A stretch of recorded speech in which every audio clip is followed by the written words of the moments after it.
নমস্কার, কেমন আছেন সবাই? আশা করি ভালো আছেন। সাথী বিপ্লব ব্লগের পক্ষ থেকে আপনাদের সকলকে আরও একবার নমস্কার জানাচ্ছি। সাথী বিপ্লব ব্লগের আজকের নিবেদন উল্টো রথের সুল্টো কথা। ভিডিও শুরুর পূর্বেই সকল দর্শক বন্ধুর কাছে আমাদের আবেদন, আমরা কোনো ধর্মের বিরুদ্ধে নই, কোনো বৃহত্তর জনগোষ্ঠীর খাদ্য অভ্যাস বা জীবনযাত্রার বিতর্কিত মন্তব্য করি না। আস্তিক নাস্তিক সহ বিভিন্ন ধর্মের মানুষের কাছে প্রদর্শিত হওয়া এই ভিডিওখানি শুধুমাত্র ভিডিও দেখার আনন্দে দেখবেন।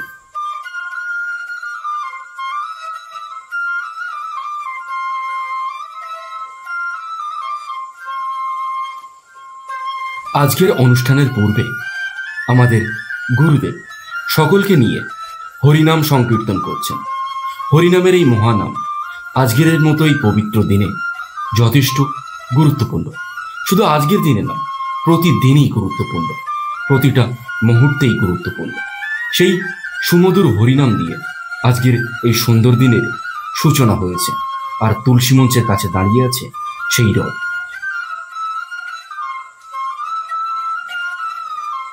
পঞ্চপ্রদীপ জ্বলে উঠল, হরিনাম সংকীর্তন তখনও চলছে। গুরুদেব এবারে পূজার কাজে বসেছেন। পূজার কাজ অনেক সময় ধরে করতে হয়, আর এই পূজার মাঝখানে অনেক ক্রিয়াকর্মর সাথে হাত লাগাচ্ছেন সকল মা বোনেরা। তার মাঝখানে কেউ শঙ্খ বাজাচ্ছেন, কেউ কাঁসর বাজাচ্ছেন।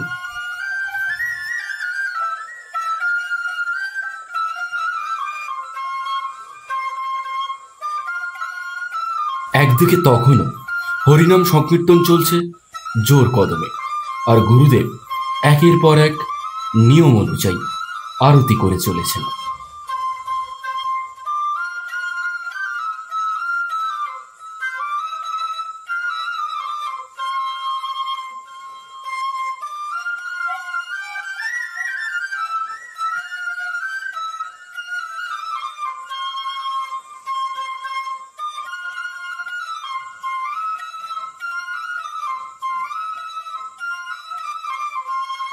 গুরুদেব পূজার মাঝখানে ঠাকুরের চরণ থেকে পুষ্প তুলে এনে গোপীদের উপরে ছড়িয়ে দিলেন।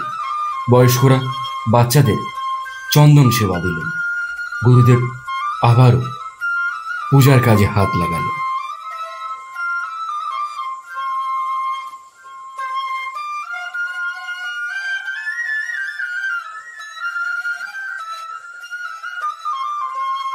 জ্বলন্ত মোমবাতির সঙ্গে সুগন্ধ ছড়াচ্ছে ধূপকাঠি। ভগবানের খাবার সাজানো আছে রাশি রাশি।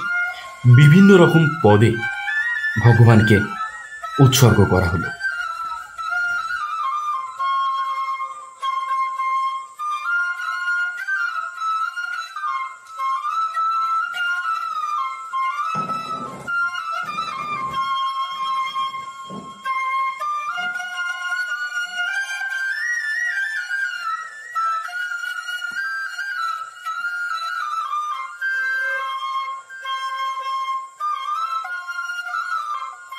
পূজার ক্রিয়াকর্ম আপাতত শেষ হলো।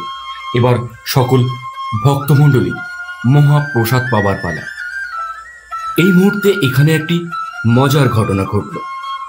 পূজার ক্রিয়াকর্ম শেষের পরে, অর্থাৎ যে মুহূর্তে সকল ভক্তমণ্ডলী মহাপ্রসাদ পাবেন বলে উৎসুক, ঠিক সেই সময় একজন বাচ্চা শিশুর মুখে ভাত হলো।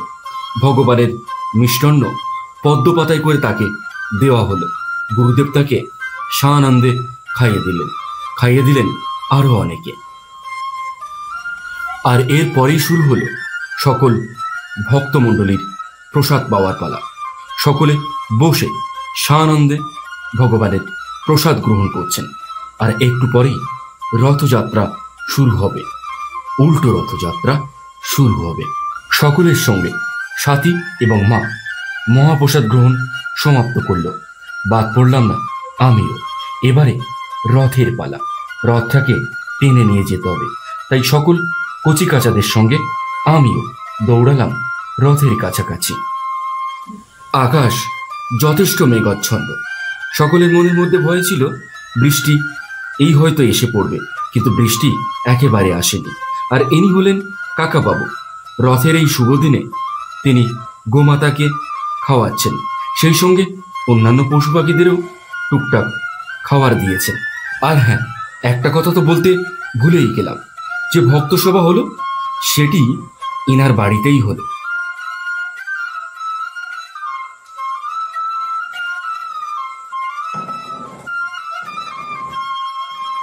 ওদিকে গুরুদেব রথের শেষ ক্রিয়াকর্মটি শেষ করছেন। এবারে রথ পাড়ি দেবে উল্টো পথে।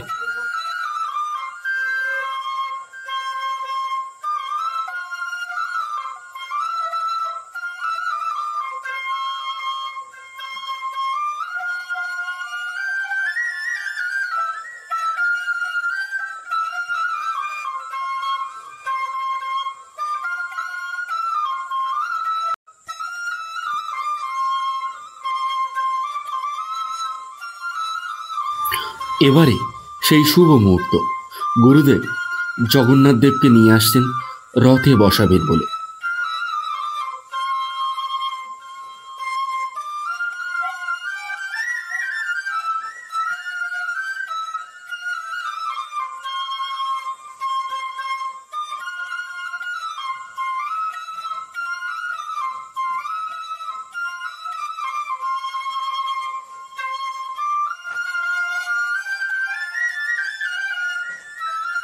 জগন্নাথ দেব রথে বসলেন। এবারে গুরুদেবের অনুমতি নিয়ে রথ চালানোর পালা। সবাই উৎসুকের মতো রথের দড়ি ধরে টানতে শুরু করলেন। গুরুদেব সবাইকে অনুমতি দিয়ে দিয়েছেন। রথের চাকা গড়িয়ে চড়ল।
রথ এগিয়ে চলেছে, আর সেই সঙ্গে গ্রামের মা বোনেরা গানের সুরে সুরে নৃত্য শুরু করেছেন।